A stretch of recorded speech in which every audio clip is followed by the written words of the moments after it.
الحمدللہ وحدہ والصلاۃ والسلام علی من لا نبی بعد اما بعد۔ اسلامی بھائیوں، قرآن کریم جو اللہ رب العالمین کی مقدس کتاب ہے، اس کے پڑھنے پر بہت ہی اجر و ثواب ہے۔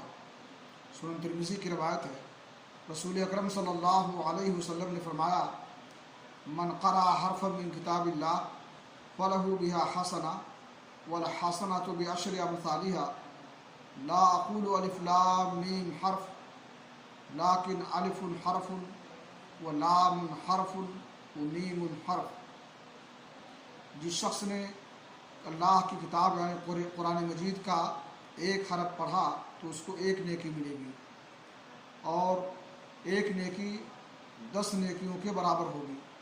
میں یہ نہیں کہتا کہ الف لام میم ایک حرف ہے، بلکہ الف ایک حرف ہے، لام ایک حرف ہے، میم ایک حرف ہے۔ اس طرح سے یہ 3 حرفوں سے مرکب ہے۔ اگر کوئی شخص تلاوت کرتے ہوئے الف لام میم پڑھے تو اس کو انشاءاللہ 30 نیکیاں ملیں گی۔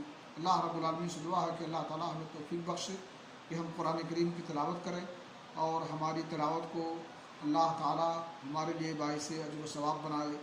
وآخر دعوانا الحمدللہ رب العالمین۔